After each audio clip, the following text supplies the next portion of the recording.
Is there really intelligent life that's out there in the universe that has been coming to visit this place, has been watching us or something else on Earth? Well, I guess I should say they've been coming to the United States and Great Britain, since that's where the vast majority of reports come from, or reports of having seen extraterrestrial life. I think that's a bunch of hogwash. And I do not have any reason theologically, from a religious perspective or from a scientific perspective, to believe that that's true. So, what about all these reports? And why all the tizzy over UFOs?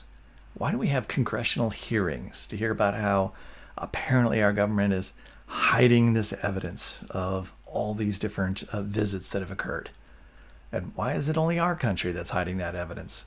Again, why do aliens only come to visit us? I mean, these are all things that I find very curious, and I find interesting from a sort of a sociological perspective of who believes in this alien abductions and alien visits and cover-ups and so forth.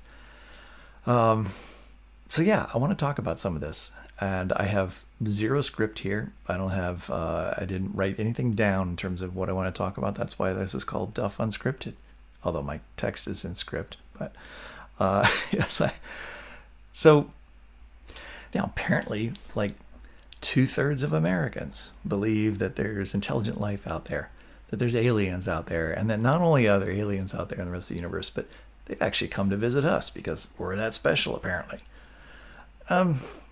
Yeah, I don't know if that's surprising to me or not. I was asked recently, if you go look at my other videos, there's a video in which I was asked about intelligent life or life elsewhere, life on other planets, by one of my students. And I answered that question in class, but in video format as well. And I pointed out that that with respect to just the question of whether there's any kind of life anywhere else in the universe, I didn't really have a problem with the idea that there could be living things on other planets. After all, there's 70 septillion planets, and there is a wide variety of environmental conditions on those different planets. And I don't see why there couldn't be some kind of simple forms of life, some kind of bacteria, some kind of biotic organism, living thing of some type. Now, I'm saying that from both a scientific perspective, and in terms of the probabilities, whether that seems likely that life could have potentially arisen in multiple different places in the universe. It'd be hard to say no to that particular question, despite how little we know about exactly how life could have arisen by natural processes. But I'm also saying that from a Christian perspective, all right, from a religious perspective. And although from a religious perspective, you say like, well, isn't life special, made for Earth? God made the whole universe, the heavens and the earth. And then when he made the earth, he made life for Earth, right? In some kind of process, right? And so here we have all this amazing diversity on Earth. Why couldn't he produce life on other planets? Why couldn't he have adorned other planets with living things? Presumably other planets have amazing geological features. I mean, look at Mars. It's got all kinds of different forms of landscapes, volcanoes and sets of sedimentary rocks and valleys, and there's eroded areas, right? Why not God providing living things for other places and other worlds? So even if you don't believe in abiogenesis, or you don't believe that it's possible for molecules to organize their way into a fashion of living things, God could have created living things on other planets. But of course, that raises the stakes. Did God create intelligent life in other places? Now that's where I would, from a theological perspective, draw the line, in that God made man in his image, right? So that's a special characteristic of this form of living thing, right? That I can have a relationship with God, the creator of the universe. I don't see any reason to believe that exists anywhere else in the universe. right? The entire set of scriptures is about redemptive history of the history of the universe, of the world, and our place in it, and God's plan for that. So could there be other life? Sure. Could that other life be intelligent in the sense of having a relationship with the Creator?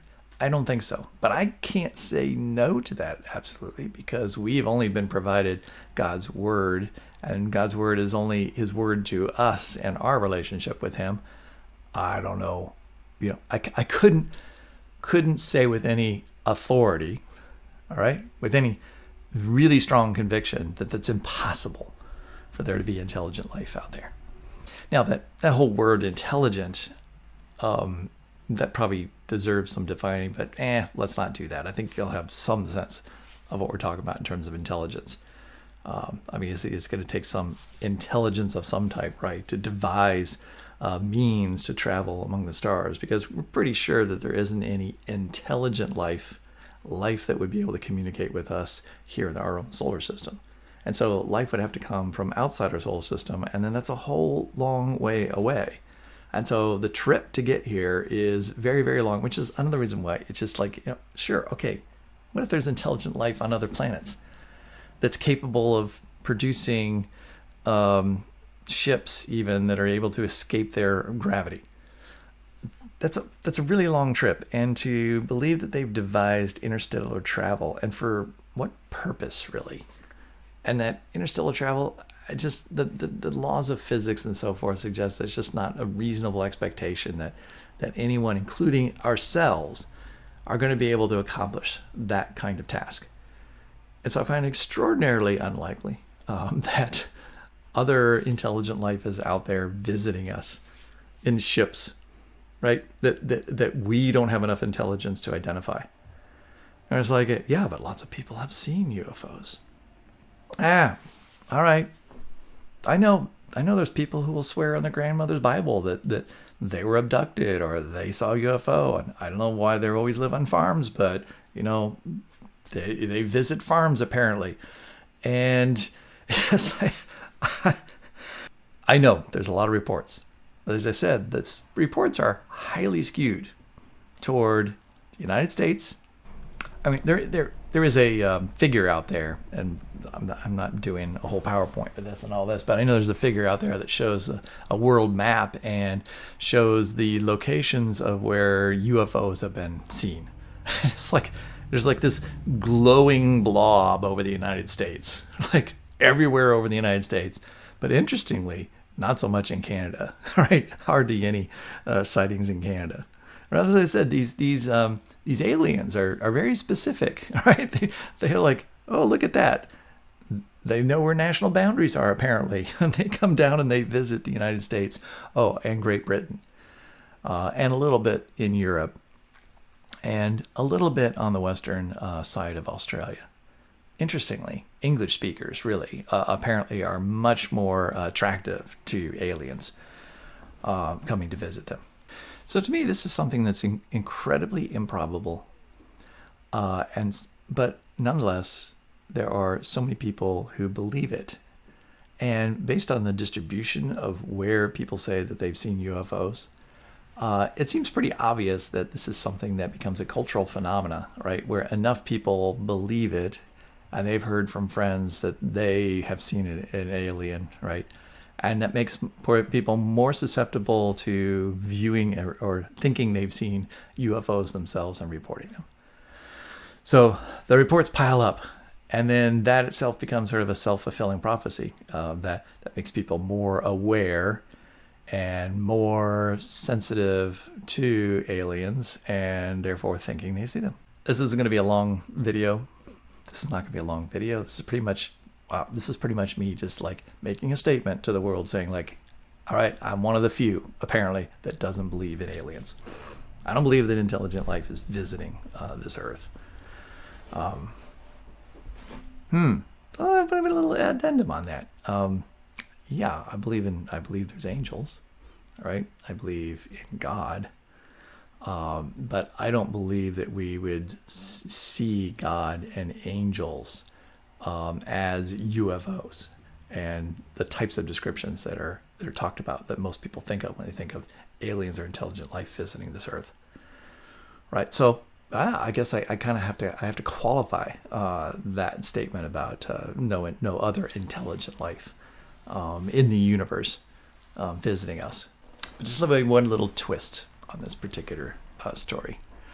Here's a place where, say, somebody like Ken Ham, right, of Answers in Genesis, the preeminent young Earth creationist apologetics ministry.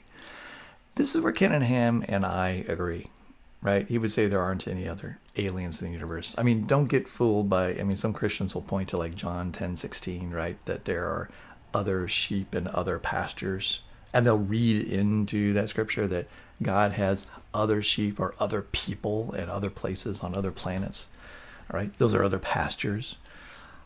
He's really talking about Gentiles there versus the Jews. That's the simplest, most obvious interpretation of that work. But Christians who want to believe in aliens or are convinced that there's other intelligent life out there will then try to import that idea into scriptures. Right? Even Ken Ham isn't buying that. I don't buy that interpretation. And I would basically follow along the lines that Ken Ham does, that there isn't any other intelligent life out there in terms of a physical form, like something like us. Now, he's come around to the idea, and if you look at the Answers in Genesis or other creationists, they've somewhat come around to the idea that there could be other living things on other planets. In the past, it would be like, no, life is like God created life here, in the space of 6 days. But I think that they're starting to realize that we probably likely will find some form of life on distant planets, since there's so many different planets and so many opportunities to find that. And they've kind of moderated their feelings like, right, God could, those are not really living things. But remember, creationists don't believe that bacteria and plants and really simple animals are actually alive in terms of nephesh life. The Hebrew word for life is reserved for only specific types of organisms. And so since they're not really alive and they're just part of an ecosystem, well, God's creating planets. Well, that planet's ecosystem could include a whole bunch of different kinds of living things that aren't actually alive in the technical biblical sense of being alive. So that's a catch-all way to sort of get around and make it more acceptable to believe that there's other life on other planets. And that way, when we discover said life on other planets, it won't come as a shock to creationists, and they won't have to completely revise their theology, right? So they've been gradually sort of shifting their way toward what is probably what they're doing is saying probabilistically in their minds, we're going to find some kind of evidence of this, and we need to be prepared for that. But let me turn this a little bit on its head, this whole thing of the amount of evidence for UFOs. Because some people would say, look, there's thousands and thousands of reports. Like I said, there are people that will swear on their family Bible that they saw a UFO in their backyard. And I don't want to demean those particular reports. We, as human beings and the way that we operate psychologically, we often see things that we want to see or think that we've seen, and or that we've had implanted ideas in our heads. We even take things. I have a childhood dream of mine, probably a recurring dream, that to me is so close to reality. It's been hard for me to really identify that was a dream. To me, growing up, that was reality. It was something that actually happened. But now I recognize that that's not something that happened. It's something that I dreamt. Right? But it was so vivid to me that I had difficult parsing that from reality. And I don't think that's all the cases of UFO sightings. But certainly, if we see objects that are unidentified and we don't know about the world, we don't have an experience with the world, and we have this nascent idea in our head, probably from culture, movies and so forth, that aliens exist, then one of the first things we do is we convert what we've seen into an alien story versus being like maybe first skeptical and looking for alternative explanations. And then those things become very set in our minds. Oh yeah, how was I going to turn this whole thing on its head? Well, coming back to young Earth creationism, and the psychology of that, and some of the arguments that young Earth creationists use. I'm often hit with this idea, and you may have heard that dinosaurs and humans were alive at the same time, right? And young Earth creationists sort of need to believe that, right? Well, they have to believe that because they believe the world's only 6,000 years old. God created dinosaurs and humans on the same day of creation at the same time, within minutes of each other probably, within that interpretive framework. And therefore, man and humans lived together before the flood, and then after the flood, dinosaurs were preserved in the flood. And therefore, man and humans have experienced each other for the last 4,000 years. All right, so that's a huge, bold claim, which stands in stark contrast to the conventional understanding of the Earth, which is that dinosaurs were gone 65 million years ago, well before there was any human on Earth. So therefore, there was no contact between the two. And so such a bold claim, you might say, requires, bold evidence, all right? Extreme claims require extraordinary evidence. And so what is that evidence? Of course, they're going to try to conjure up some evidence. And what I hear and what I'll see, if you go look for articles, you'll find that they look at every, there's places where there could be footprints of humans and dinosaurs together. There are descriptions of things like dragons in old literature. There are depictions of dinosaurs, things that they think look like dinosaurs, on temple walls, say. And they'll say, like, see, here, look. I mean, why would somebody draw something that looks kind of like a sauropod if they didn't actually see a sauropod? Right? Why would they describe a dragon if dragons didn't exist? Now, in my mind, that is a kind of a form of mythology, and there are alternative explanations for all those different objects that don't require a person standing in front of a dinosaur and saying, like, oh, I'm going to draw a description of you. Besides, here's the irony of all this. All of their attempts to provide evidence for humans and dinosaurs living together are a form of historical science, which, remember, can't use history. We don't trust historical science. I mean, Ken Ham's always like, you have to observe. It's observational science, right? You have to observe. You have to be an eyewitness to things for us to trust that information. Well, then they say, well, there you had eyewitnesses to dinosaurs, and then they drew it down. But that's not really the same thing. You don't know what was in their mind, right? You see something on a wall, and you say, well, I think that somebody saw a dinosaur, and this is the image they had in their mind, and this is why they drew it. How do you know why they drew it? Were you there to ask them? Were you there to talk to them about why, what they thought were thinking? What did they see? Why are they drawing it?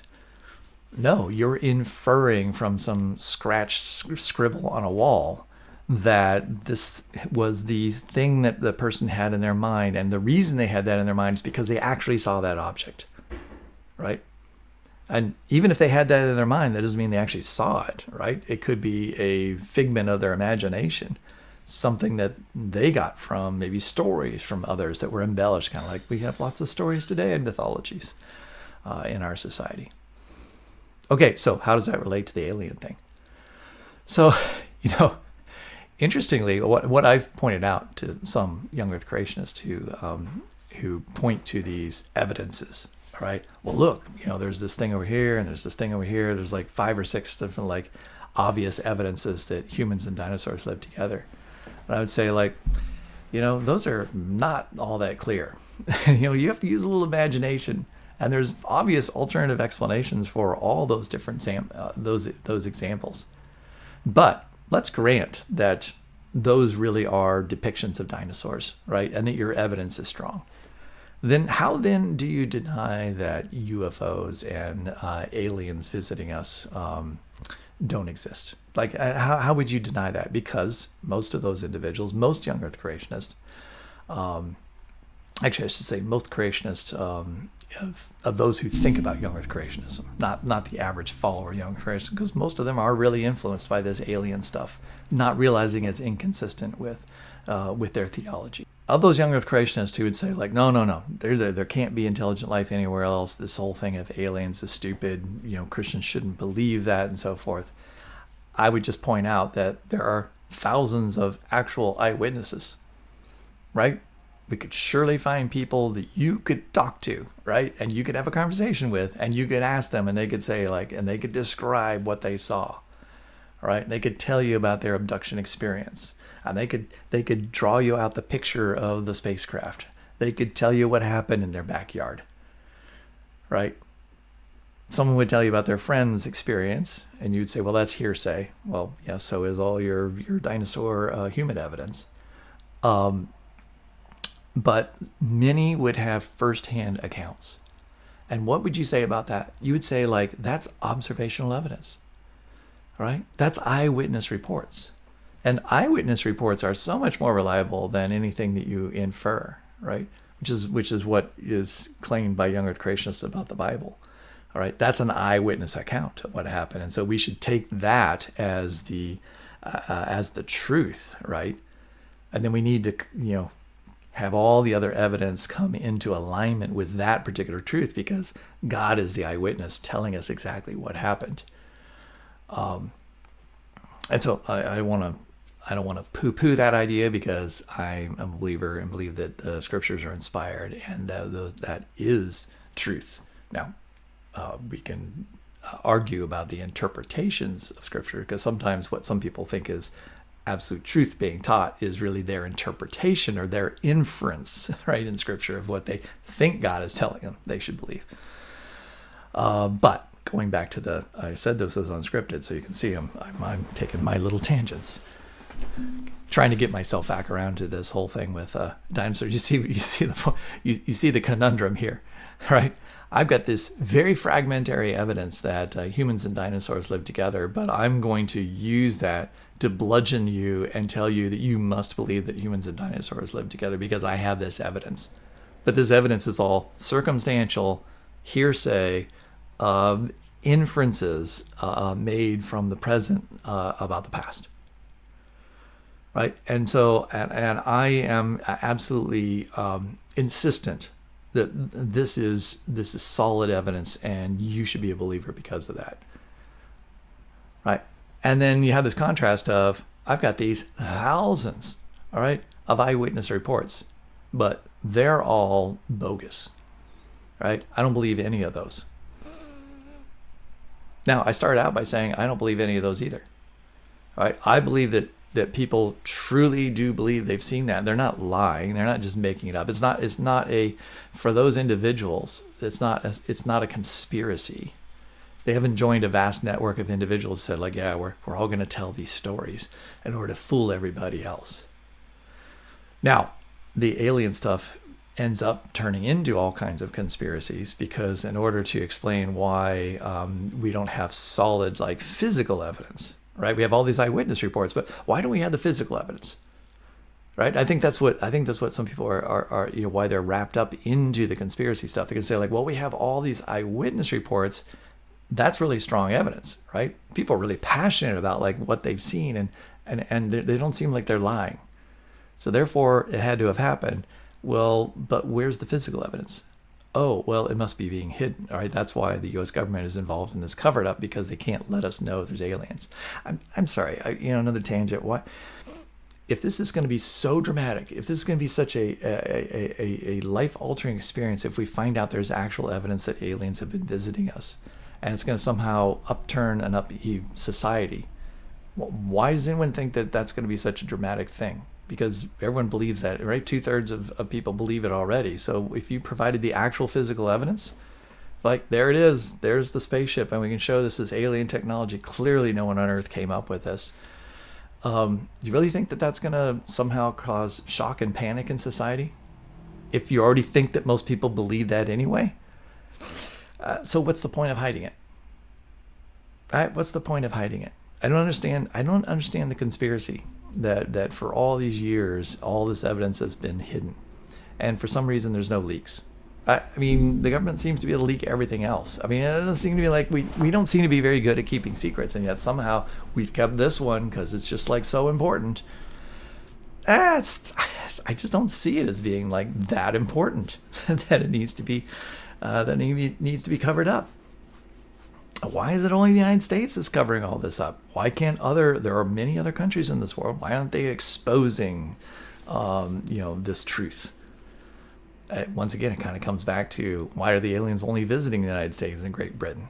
It's like, why are they so selective? Maybe it's because we have an audience, all right, that has been enculturated to believe that there are aliens. And therefore, as I said before, I think maybe I said before, unless I cut that portion out because I'll be doing some editing, right? That people have a tendency to see what they believe, right? That's just part of our psychology.